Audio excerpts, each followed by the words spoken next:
La élite económica y política de Estados Unidos de Norteamérica, incrustada en estructuras como los partidos mal llamados demócrata y republicano, que mantienen la hegemonía del poder gubernamental, diseñaron un sistema electoral que, combinado con los aparatos mercantiles, institucionales, judiciales y mediáticos, resulta pues que han permitido que quienes controlan las fuerzas empresariales corporativas transnacionales mundiales desde este territorio sean las que impongan las opciones presidenciales y por ende al presidente de este país, donde la mayoría de la población no participa porque no le interesa o no ve que otras opciones tengan oportunidad de cambiar las cosas. Así lo estamos viendo.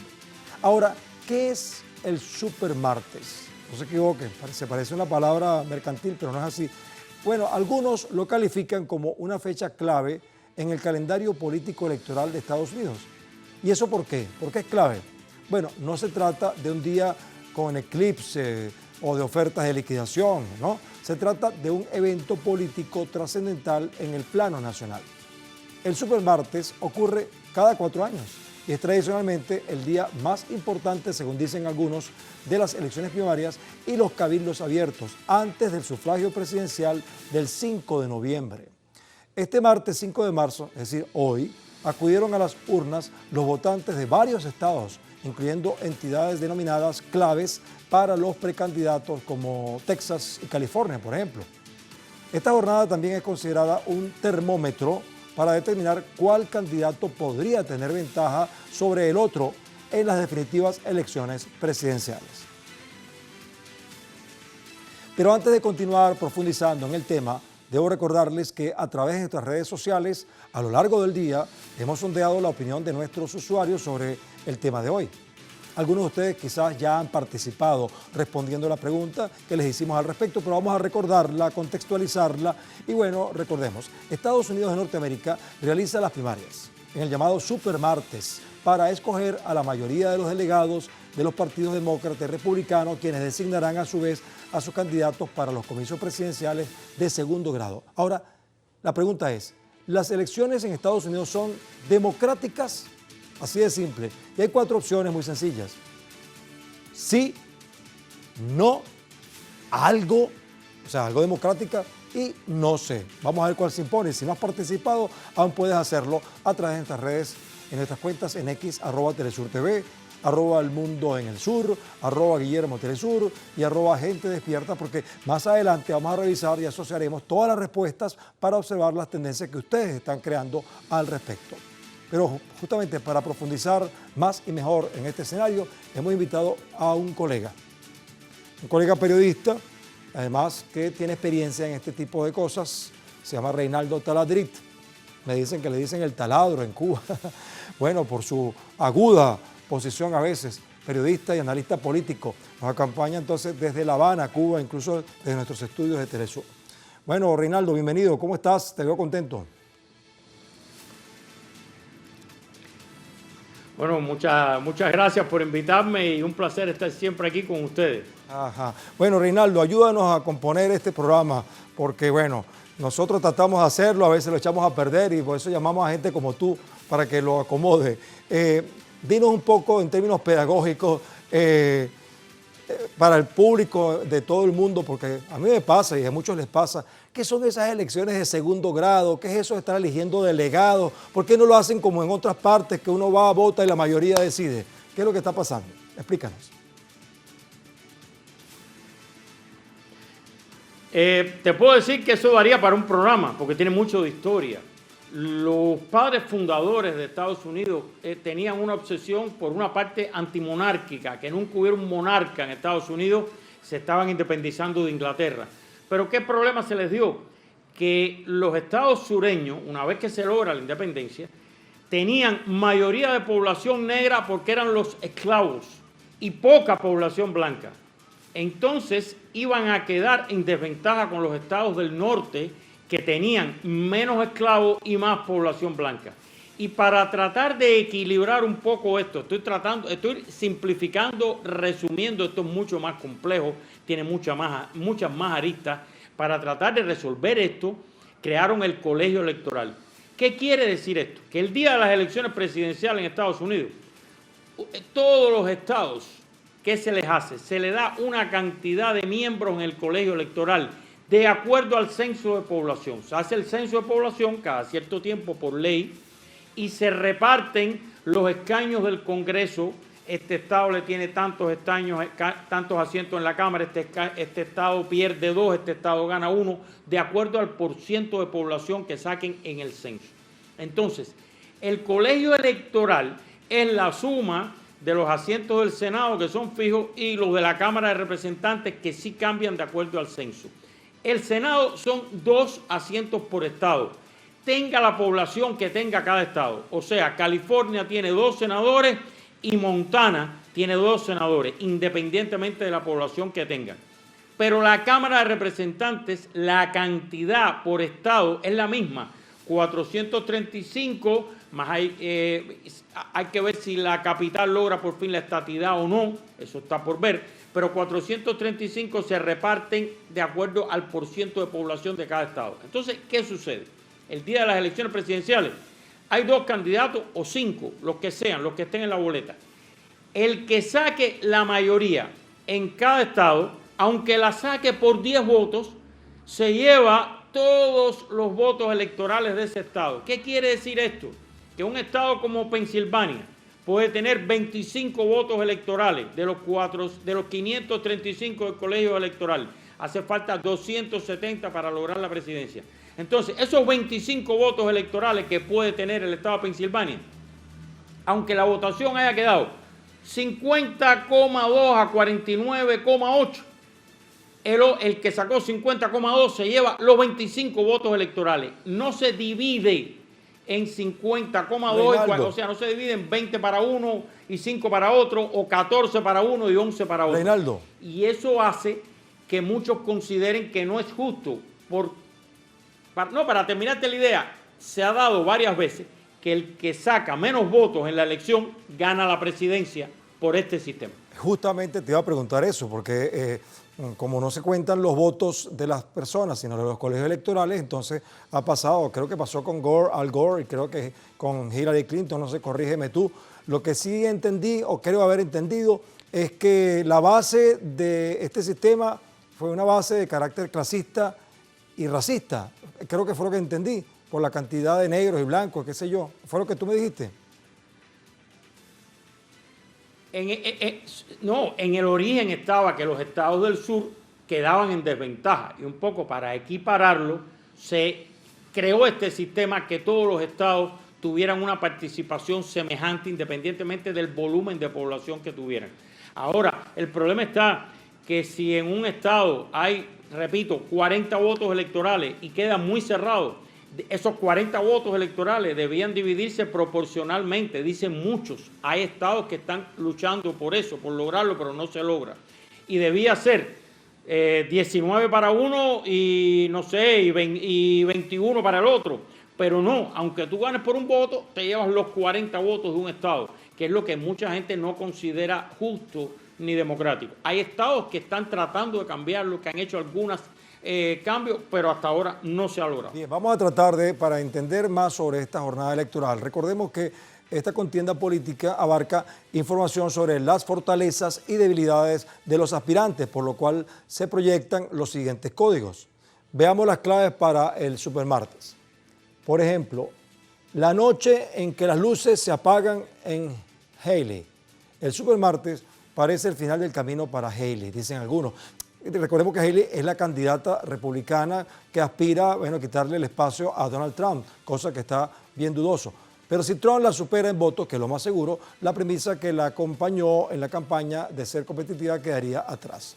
En las elecciones de 2020, Michigan, por ejemplo, fue fundamental, por lo que ahora podría ser igual o más relevante contar con este voto. Sin embargo, este 2024 ha sobresalido la protesta por su participación en primer plano en los ataques de Israel contra Palestina. Es un tema que vamos a conversar más adelante, Reinaldo. Mientras que en Minnesota estarían en un escenario parecido, debido a la cantidad de musulmanes que residen en esta entidad. Muy bien, Reinaldo, ese es otro detalle. Cada uno de los estados tiene una expresión étnica, cultural, histórica, sociológica, que podría inclinar la balanza de un lado para el otro, ¿no es así? Entonces, de acuerdo con eso, Reinaldo, ¿cómo observas el escenario, digamos, sociológico o sociopolítico a la hora de tomar la decisión de votar? Bueno, voy a empezar por algo que dijiste en la introducción anterior, de que Supermartes suena a una gran venta, pero no es el caso. Te puedo decir que este es el Supermartes que menos dinero se ha gastado en publicidad, porque la gente no gasta dinero cuando tiene las victorias casi seguras. Y hay estados en que los números te dan que no hace falta. ¿Por qué? Porque vas a ganar. Entonces, en Estados Unidos hoy, si no tienes dinero, no puedes hacer política, porque hacer política cuesta. Tener un local de campaña cuesta. Los teléfonos, la electricidad, la comida. Aunque haya voluntarios, hay que pagar el transporte, hay que pagar lo más caro, la publicidad en radio, televisión y medios digitales. O sea, hacer una campaña cuesta dinero. Y los donantes ponen el dinero donde cree que va a haber un ganador, y si los donantes no ponen dinero en alguien, se tiene que retirar. No por su programa político, sino porque no recibe dinero y no puede continuar sin dinero. Eso es un lastre de la política americana que hasta todos los teóricos políticos del sistema consideran que hay que buscarle una salida, pero no hay manera de lograrla. Sigue siendo unas campañas asignadas por el dinero. Incluso ya hay una estadística que mide qué candidato ha recaudado más dinero con relación al otro, y eso es un indicador de quién puede ganar. Y según las matemáticas, casi nunca falla, aunque hay casos en que ha sido a la inversa, que el que más dinero recauda es el que ha perdido. Pero ese es un primer tema.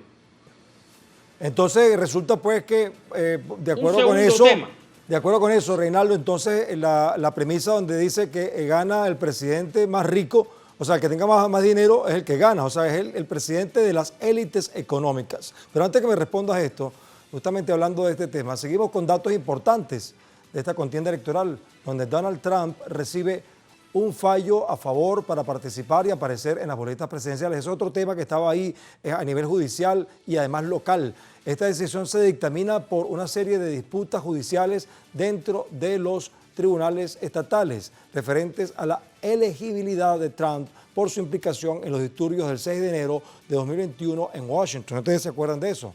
En este contexto, el medio digital dedicado al análisis político publicó lo siguiente: el Tribunal Supremo de Estados Unidos dictamina con 9-0 que Colorado no puede descalificar a Donald Trump por 5-4, que la única forma de aplicar la sección tercera de la 14ª enmienda contra los titulares o aspirantes a cargos federales es a través de una ley promulgada por el Congreso. Esa es otra cosa, Reinaldo. No sé, tú me decías que a lo mejor tendríamos que hacer un programa de más horas, es probable que sí, pero ¿cómo es eso de que un tribunal local decide que un candidato es electo o no es electo, que si puede participar o no? ¿Cómo es eso? Un candidato presidencial, además, ¿no? Ni siquiera para una gobernación o para un parlamento, ¿no? ¿Ah? Mira, si entramos en el tema de los juicios de Trump, te propongo que dediques un programa entero a los juicios de Trump, porque son unos cuantos. Lo vamos a considerar, Hay uno lo vamos a considerar, sí. Vinculado a la estrella de película. Seguro. Considéralo, porque mira, hay uno en Nueva York, que es el próximo que viene ahora, vinculado a los pagos a una estrella de cine pornográfico. Hay otro por la insurrección, el asalto al Capitolio del 6 de enero, que tú mencionaste. Hay otro en Georgia por tratar de alterar los resultados electorales. Estos dos últimos son graves, tienen delitos constitucionales que pudieran llevar una sanción subsidiaria, una sanción extra, aparte de la principal, que inhabilite al que sea declarado culpable para ocupar cargos públicos. Y a eso está aspirando mucha gente del establishment político americano, que en una de esas sanciones inhabiliten a Trump para ocupar cargos públicos por haber violado la Constitución. Pero además de eso tiene otro juicio pendiente más por sacar documentos de alto secreto que no podía hacerlo, llevarlos para su casa e incluso usarlos en conversaciones o negociaciones con dignatarios extranjeros. Además de eso, hay apelaciones que van a ir a la Corte Suprema. Así que lo que pase con Trump en todos esos procesos va a ser esencial para saber quién va a estar en noviembre en la boleta y qué puede pasar en noviembre. Bueno. Ahora, te voy a adelantar algo. Cuando vas a los números, a los votantes republicanos, cuando se le pregunta si Trump es encontrado culpable, ¿usted cree que eso lo inhabilita para que sea candidato y usted vote por él? Casi el 70 y pico, 80% de los votantes republicanos dicen que no les importa, que aunque sea declarado culpable, no creen en eso y votarían por él. Así que esto es una situación inédita, esto nunca se ha visto en la política americana de esta manera. Bien, Reinaldo, muchas gracias por ese comentario. Me acordé de, acuérdate que en Venezuela, estamos transmitiendo desde Venezuela para el mundo, había unos candidatos, no voy a decir los nombres, se hizo una encuesta, decían, ¿cuál es el candidato que usted cree que es el mejor? Bueno, fulano de tal. ¿Cuál es el más capacitado? Fulano de tal. ¿Y cuál es el más malo? ¿Cuál es el más corrupto? Bueno, ¿y por quién va a votar usted? Y resultó que la gente votaba por el corrupto, ¿no? A pesar de que consideraban que el mejor era el otro, el más calificado. Pero bueno, vamos a seguir aquí en el tema de los Estados Unidos. Bueno, mientras la purga por la candidatura avanza, la ex embajadora ante la ONU, Nikki Haley, logra un escaño político al vencer a Trump en Washington, D.C. Parece que ya no tiene los números para quitarle el puesto a Donald Trump, sin embargo, en Washington, en la capital, donde está la sede del gobierno, triunfó. Con un triunfo simbólico, la aspirante presidencial ganó en las primarias republicanas, ya que en la capital solo se encuentran 19 delegados de los 2.429 del país. Se trata de su primera victoria en el proceso de nominación, quien logró el 62,9% de los votos contra 33,2% de Trump. Según algunos medios de difusión de mensajes, Haley es la única aspirante en la contienda por la candidatura en el bloque republicano, lo que denota el rechazo dentro del partido hacia el denominado caos del expresidente en esta entidad. Este caso particular, Reinaldo, ¿qué significa Haley? ¿Por qué sigue allí si sabe ella que no va a poder superar los votos o los puntos o los números o delegados de Donald Trump? ¿Qué está haciendo ella? ¿Qué mensaje está dando ella con esta participación? Excelente pregunta y es clave para entender lo que está pasando. Todos los otros candidatos ya se retiraron, sacaron sus cuentas, no iba a haber donantes, no tenían posibilidades matemáticas y se retiraron. Sin embargo, la señora Haley ha permanecido. Lo primero es aclarar que la señora Haley no tiene nada de progresista. Ella es producto de aquel famoso movimiento del Tea Party que la extrema derecha comenzó dentro del Partido Republicano y ella comenzó con ese movimiento. O sea, que sea un progresista, que sea un anti-Trump, no hay nada ahí de progresista. Eso es lo primero. Lo segundo, ella todavía tiene donantes. Ella está sacando de manera sostenida, vamos a ver qué pasa hoy en la noche, un 30% de los votos frente a Trump. Y mantiene donantes. ¿Por qué? Porque ella se está haciendo de un nombre, de una figura, que la gente se interese en sus discursos, en sus propuestas, en su biografía. Para si Trump es inhabilitado por cualquiera de las posibles vías legales en las que está metido en todos esos procesos, ella tenga adelantado ese camino y sea la candidata primera que exista en ese momento. A eso está aspirando. Pero, ojo, hay quien dice que después de hoy hay que ver cómo se portan, repito, los donantes. Yo insisto en los donantes porque sin dinero no se puede hacer política en Estados Unidos.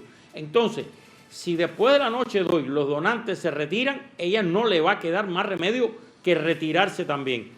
Pero está manteniendo ese 30%, vamos a ver qué pasa hoy, repito, esperando a ver qué pasa con los juicios y Trump. Reinaldo, tú acabas de decir, y lo has reiterado, que si no hay dinero no puedes seguir compitiendo. Oye, en otros países sería como, oye, pero qué antidemocrático esto, ¿no? En otros países incluso están pidiendo que se apoye a los candidatos que no tienen dinero para que puedan participar. Y yo me pregunto, ¿y solamente son demócratas o republicanos? Hay otros partidos, hay otros candidatos, no se habla de ellos. ¿Qué pasa? ¿El aparato mediático los invisibiliza o qué?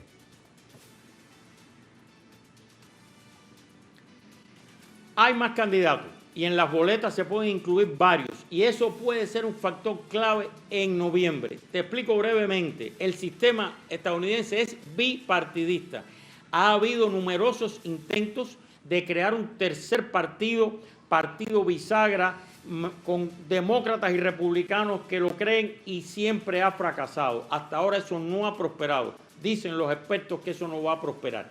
No obstante, si una elección como la del 2020 entre Trump y Biden, tú recuerdas que pasaron unos días y no se sabía quién había ganado y que estábamos pendientes de qué estaba pasando en 6 estados, en Michigan, en Pensilvania, en Wisconsin, en Arizona, en Georgia y en Nevada. ¿Qué pasó? Porque eran 6 estados que estaban tan cerrada la votación que no se decidía. ¿Por cuánto se decidió la votación en esos estados? Por un 1, por un 2%. 10,000, 15,000, 20,000 votos decidían cada uno de esos estados. Ahora bien, hay un candidato, Robert Kennedy Jr., el hijo del exfiscal general asesinado, hermano del presidente Kennedy asesinado, está aspirando como candidato.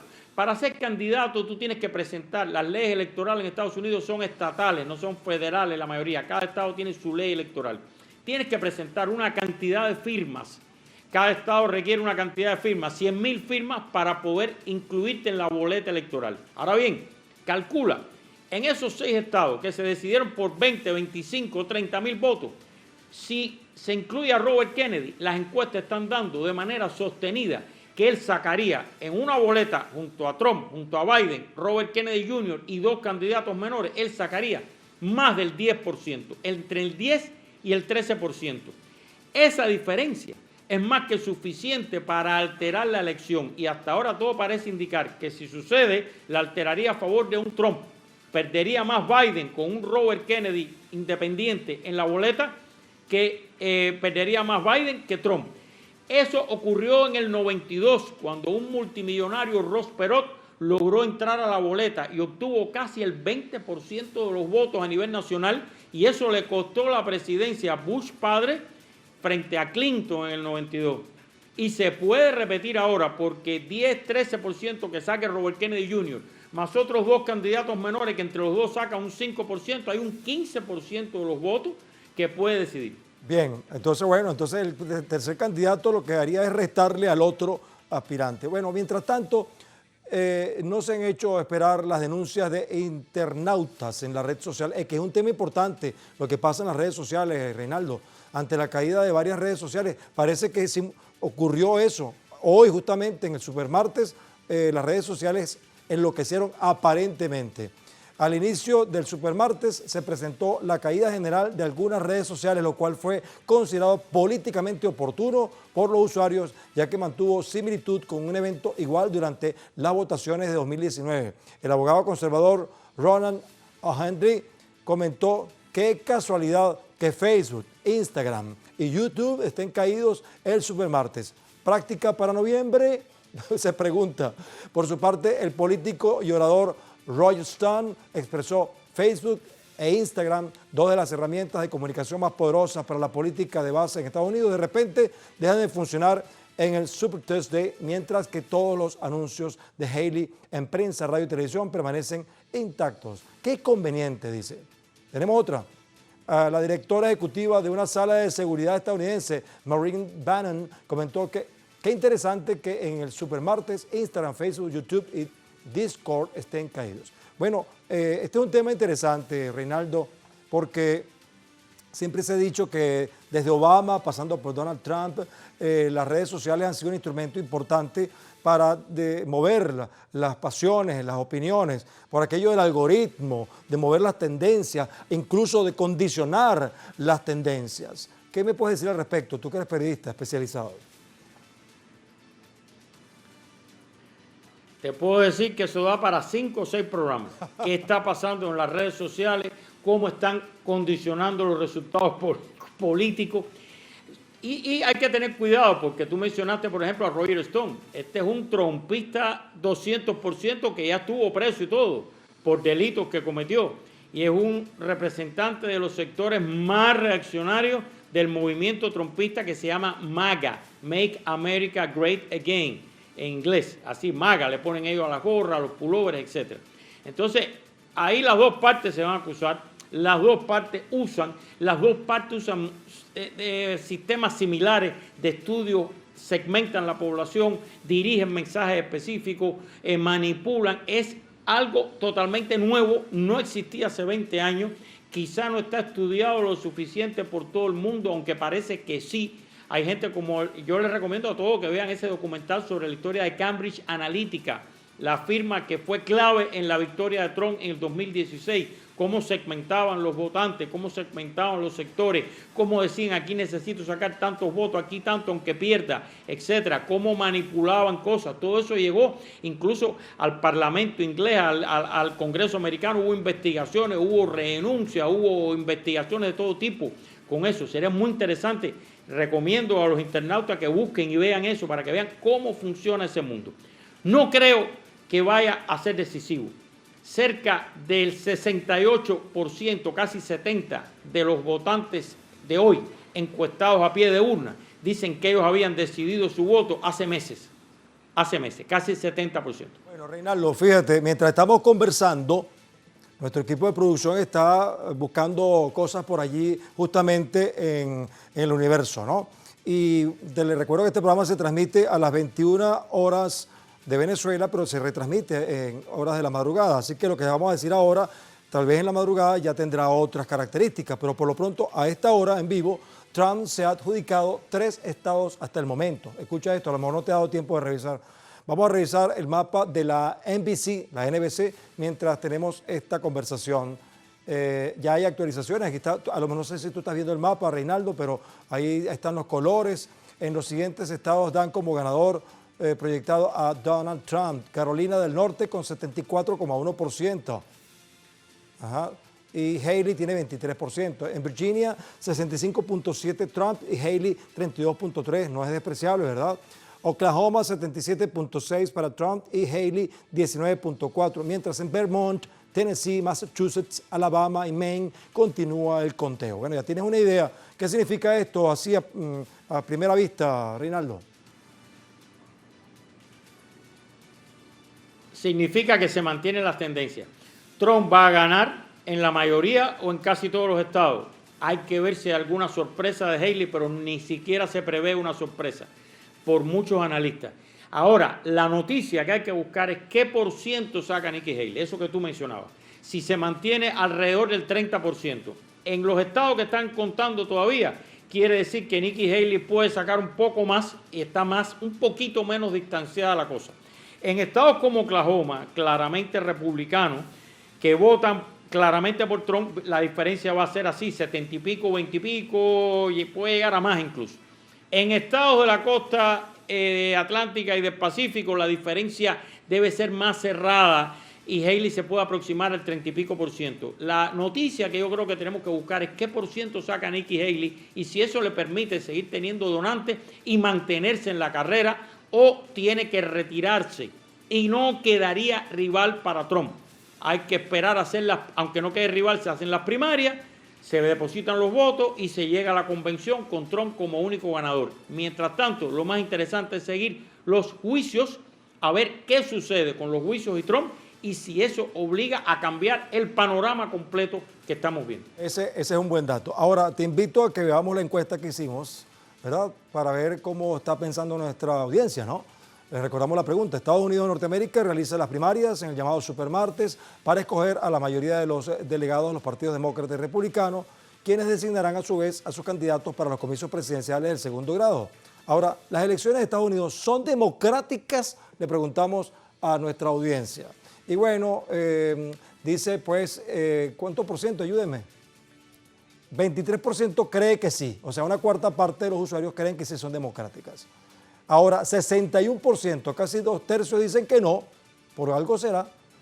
Hay algunas personas que dicen que sí, algo democrática, 14%, y hay 2% que declara que no sabe. ¿Qué sabes tú, Reinaldo? ¿Son democráticas o no? A ver, yo voy a proponerte, en aras de la calidad que tiene este programa, que yo le suministre información, datos y que al final cada cual saque sus propias conclusiones y las refleje en la encuesta. Yo te voy a decir algo más sobre este tema. Como media, en las elecciones presidenciales en Estados Unidos vota solamente el 50% de los que podían votar. ¿Qué quiere decir eso? Que si hay 2 candidatos y ya sabemos que la mitad no votó, vamos a las matemáticas, Los otros dos candidatos, si quedan más o menos cercanos, pegados en la votación, cada uno tiene un 25% de los que podían haber votado. Por eso cuando yo veo políticos que ganan y dicen, tengo un mandato del pueblo, hay que ver qué por ciento votó por él, porque muchas veces lo está diciendo un político que sacó un 24, un 25% del total de posibles votantes. Hay ciudades en estados sureños que el alcalde ha salido electo con menos del 10% de los votos, porque incluso hay ciudades en que se ha dado el caso que ha habido un 70% de abstención y el 30% que votó se divide entre 3 o 4 candidatos y el que gana sale electo con un 9%, un 8% de los que podían haber votado. Eso dice mucho e ilustra sobre problemas que hay en ese sistema que lo reconocen los propios políticos, los propios teóricos. Cada país tiene problemas, cada sistema en cada país puede tener cosas a perfeccionar, a mejorar. Y yo creo que nuestro papel debe ser darle elementos, información, datos a nuestros televidentes para que al final voten como consideren en la encuesta que tu programa está poniendo. Muchas gracias, Reinaldo Taladriz, por tu participación, aparte de que ha sido muy útil, ha sido muy divertido también. Muchas gracias, muy amable, ¿verdad? Hasta la próxima. Gracias a ustedes, un placer como siempre. Ok, muy bien. Bueno, en relación con las elecciones presidenciales en los Estados Unidos de Norteamérica, hay varias cosas que se repiten.